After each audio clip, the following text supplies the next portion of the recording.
Somos los integrantes del Grupo 3 y vamos a estar desarrollando en los próximos minutos nuestra postura con respecto a la creación de tributos a los grandes patrimonios. Los tributos, como prestación pecuniaria coactiva que el contribuyente cumple debido a la exigencia del Estado en ejercicio de su poder de imperio, se basan en la distribución de la carga tributaria. Esta debe ser distribuida de manera justa, respetando el principio de equidad. En lo que respecta a la distribución de la carga tributaria, podemos encontrar diversas teorías que la explican, y con respecto a las mismas, no todas las opiniones de los autores son coincidentes. La teoría del beneficio argumenta que el sistema tributario se basa en el principio de la capacidad contributiva y debe gravarse en mayor medida a quienes posean un ingreso mayor y acumulen riqueza. Bajo esta premisa encuadraría el tributo a los grandes patrimonios. Más con respecto al mismo, Catalina García Vizcaíno sostiene que la misma desalienta la iniciativa y castiga el éxito, lo que en consecuencia retarda el desarrollo económico.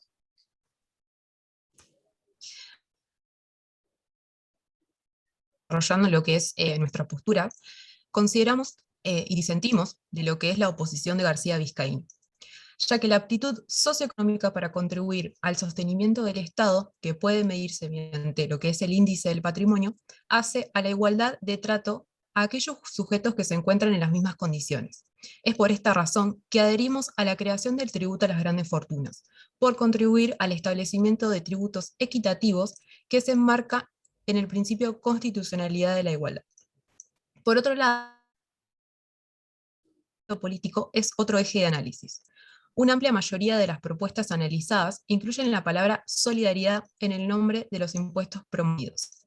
El artículo da cuenta de las experiencias que han planteado esquemas de solidaridad entre aquellos de mayor capacidad contributiva respecto de sectores postergados. Si bien los esquemas impositivos se supone que tienen esta misma finalidad, es posible identificar casos pragmáticos previos a la pandemia que ilustra un debate muchas veces silenciado.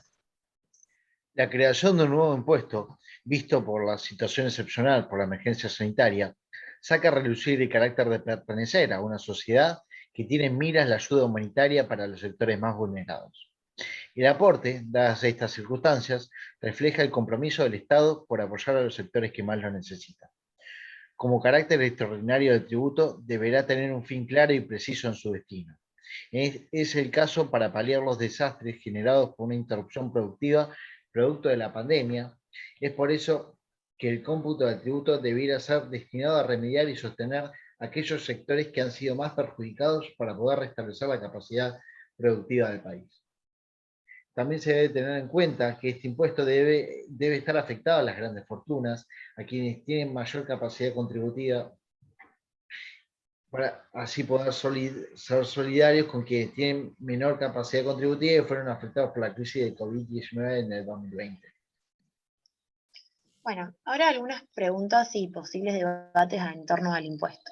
Primero, tributos a los grandes patrimonios. En notas surge en contextos de la crisis por el COVID-19 como posible tributo excepcional, pero ¿debería ser excepcional u ordinario? Según el artículo 75, inciso 2 de la Constitución Nacional Argentina, que dice que es atribución del Congreso imponer contribuciones directas por tiempo determinado, proporcionalmente igual en todo el territorio de la nación, siempre que la defensa, seguridad común y bien general del Estado lo exijan. Según esta parte del artículo, el impuesto a los grandes patrimonios estaría respaldado en este inciso por ser una posibilidad de tener un manejo ante situaciones de emergencia como las actuales, buscando y recaudando fondos para impulsar el sistema productivo que se ha visto perjudicado. Por el contexto que ha sido creado, tendría la finalidad de ser algo excepcional por el tiempo que dure la crisis, debiéndose tener a remediar los desajustes creados por ella, pero en comparación con otros tributos de similar índole, como el impuesto al cheque, se terminó estableciendo en el tiempo y incorporándose al presupuesto previsto como ordinario. 2. Distribución de la carga tributaria. Teoría del beneficio. Catalina García Vizcaíno sostiene que esta teoría desalienta la iniciativa y castiga el éxito, premiando el fracaso y el retardo del desarrollo económico. La pregunta que surgió entonces es, ¿cuál podrían ser los reveses de este impuesto? Sin duda, es una de las críticas que recibe el impuesto, practicado por aquellos alcanzados por el mismo, sosteniendo que se ven perjudicados en su actividad económica y que son afectados también por el contexto en pandemia. Por lo que Otro impuesto significaría un golpe más a su actividad y violaría el principio constitucional de igualdad, como así el de propiedad privada. Pero tampoco se contempla ni se tiene en cuenta el bienestar social. Muchos sectores con recursos económicos bajos, son los destinatarios finales de este impuesto, se ven afectados por este contexto y van a seguir en una posición de desventaja en la post-pandemia. El principio de igualdad no se vería afectado, por el contrario, se vería garantizado con la implementación de este impuesto. Se ayuda a los sectores económicos más bajos con recursos derivados de aquellos sectores que poseen más capacidad contributiva. Además, al tratarse de recursos públicos como los impuestos, no se viola el principio constitucional sobre la propiedad privada, en virtud de que ésta mira el interés público.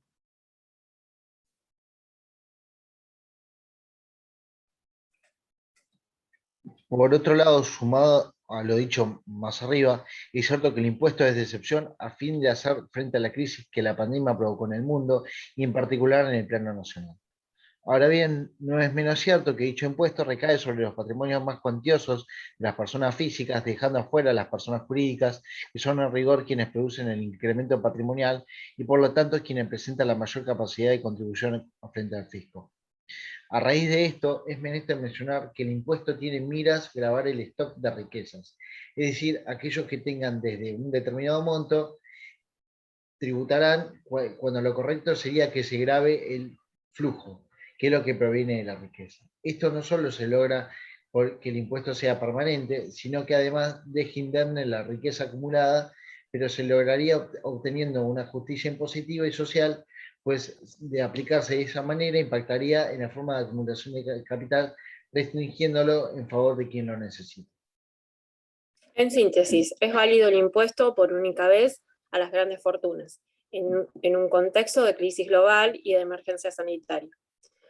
Pero es también suficiente con el contexto descrito y por el estrangulamiento de deudas que la Argentina sufre.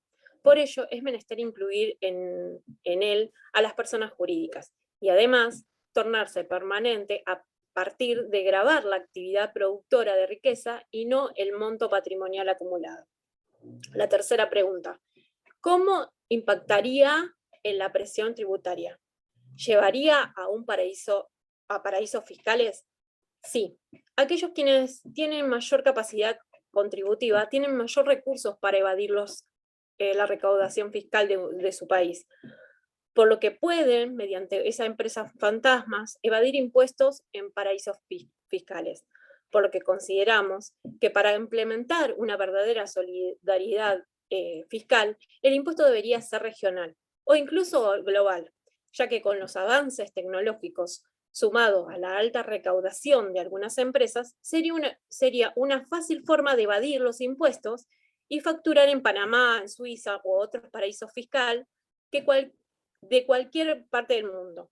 De esta forma se seguiría sosteniendo la desigualdad y las empresas seguirían interviniendo recursos en evasión fiscal, en vez de que con un buen sistema tributario justo, sencillo y claro, se podría contribuir a la solidaridad de los que menos tienen. Muchas gracias por su atención.